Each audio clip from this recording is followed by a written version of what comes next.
رہنما مسلم لیگ نون کے قیصر احمد شیخ صاحب. قیصر صاحب بہت شکریہ آپ کے وقت کا. قیصر صاحب جتنی بھی اس وقت بزنس مین کمیونٹی ہے وہ اس ملاقات کو جو کہ آرمی چیف نے کی ہے لاہور اور کراچی میں، اس کو ان خراب معاشی حالات میں ایک تازہ ہوا کا جھونکا کہہ رہے ہیں اور بڑے پر امید دکھائی دے رہے ہیں کہ یقینی طور پر صورتحال بہتری کی طرف جائے گی. آپ اسے کتنا حوصلہ افزا دیکھ رہے ہیں؟ بسم اللہ الرحمن الرحیم. میں بھی تمام جو ابھی آپ نے کمنٹ مجھے سنائے ہیں اور جو بات آپ کر رہی ہیں میں بالکل متفق ہوں کہ آرمی چیف کا خود اکانومی کی ڈیولپمنٹ کے اوپر دلچسپی لینا اور یہ لیڈنگ جو ہمارے بزنس مین آئے ہیں ان کے خیالات کو سننا ایک بڑی خوش آئین بات ہے. یہی وقت کی ضرورت ہے اور میں یہ سمجھتا ہوں کہ اس سے بہت بڑا کانفیڈنس آتا ہے اور یہ بہت اچھا ہوا کہ آرمی چیف نے فوری طور پہ دونوں Karachi chamber of commerce, Karachi کے بزنس کمیونٹی کو اور لاہور کے بزنس کمیونٹی کے لوگوں کو اکٹھا کر کے کوئی کانفیڈنس بھی دلوایا، اپنا پوائنٹ آف ویو دیا اور وہ دیا کہ کس طرح باہر کا ہیوج انویسٹمنٹ پاکستان میں آ رہی ہے اور انہوں نے تمام جو باٹل نیکس ہیں اس کو ختم کرنے کا بھی یقین دلانے کا ہے. اچھا قیصر صاحب اس میں ایک چیز اور بھی ہے جو کل ڈسکشن میں آئی ہے کہ یہ تاجروں کی جانب سے تجویز دی گئی ہے کہ آپ آگے آنے والے الیکشن سے پہلے ایک لانگ ٹرم بنیادوں پر مساق معیشت جسے کہتے ہیں کہ ایسی اسٹریٹجی بنائی جائے جس پر پھر یہ کاربند ہو آگے جو بھی حکومت بنے. وہ بہت ضروری ہے اس وقت کہ بنائی جائے جس پر کچھ رضامندی بھی دکھائی گئی ہے، مطلب یعنی کہ متفق تھے وہ اس تجویز سے. کیسے دیکھا آپ نے؟ دیکھیے یہ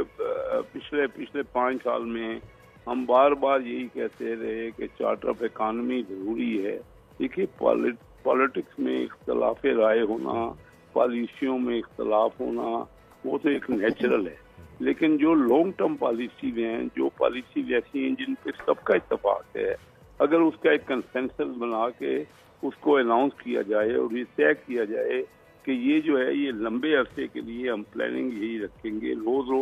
اس میں تبدیلیاں نہیں کریں گے، تو یہ باہر کے انویسٹر کے لیے بھی اور پاکستان کے بھی بزنس مین کے لیے ایک بہت بڑے کانفیڈنس کی بات ہے. اور بڑے دنوں سے یہ ڈیو تھے. میں سمجھتا ہوں آرمی چیف نے بڑے صحیح انداز سے اور توجہ سے انہوں نے ادھر توجہ دلائی کیونکہ اکانومی ملک کی بہتر ہوگی تو باقی چیزیں آپ اس کو بہتر کر سکتے ہیں. بالکل درست فرمایا قیصر صاحب آپ نے کہ اکانومی بہتر ہونا ضروری ہے اور جس جانب آپ نے اشارہ کیا وہ بھی درست ہے کہ 2018 کے الیکشن کے بعد جو ہے ہم نے دیکھا کہ صرف الزامات کی سیاست ہو رہی تھی، کوئی کنسٹرکٹیو کام نہ کیا جا رہا تھا، نہ ہی کسی کے مشورے کو سیریسلی لیا جا رہا تھا. اب جب جا کے یہ اکانومی کی جانب جو ہے چیف صاحب کی جو ہے وہ نظر گئی ہے اور یہ معاملات بہتر کرنے کی کوشش کی گئی ہے تو ہم نے ایک کوئک رسپانس بھی دیکھا ہے کہ جو اوپن مارکیٹ میں ڈالر بلیک ہو رہا تھا اس کی قیمت بھی جو ہے وہ تقریباً 8 روپے جو کہ ایک بہت ہی بڑا جمپ ہے وہ اس نے لیا ہے، ریورس ہوئی ہے، 8 روپے کم ہوا اور آج بھی ہم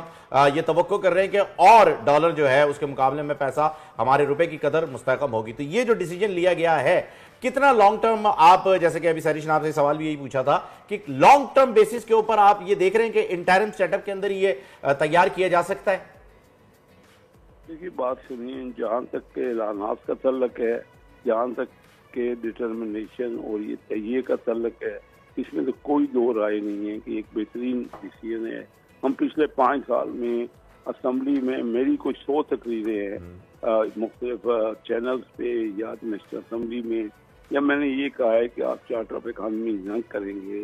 اور آپس میں چور ڈاکو کرتے رہیں گے اور لڑائی جھگڑے کرتے رہیں گے تو ملک کی اکانومی، ہمارا جو ٹرمائل ہوا ہے نا، پولیٹیکل ٹرمائل ہوا ہے، ہمارا ملک میں بہت ایفیشنسی ہے، ہمارے ملک میں پوٹینشیل ہے، لیکن ہم ساری دنیا میں ہم نے یہ پکچر دے دی ہے کہ ہم شاید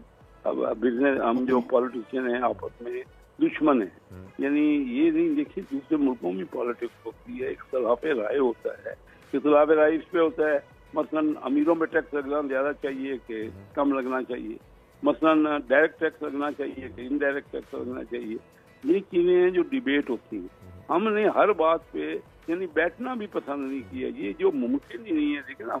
تمام لوگ جو الیکٹ ہو کے آتے ہیں چاہے وہ کسی بھی پارٹی سے آئیں وہ لوگوں کے نمائندے ہوتے ہیں، اگر ان کے ساتھ بیٹھنے کو بھی حکومت تیار نہیں ہے تو پھر یہ سارے ایکسرسائز ہی ختم ہو جاتی ہے.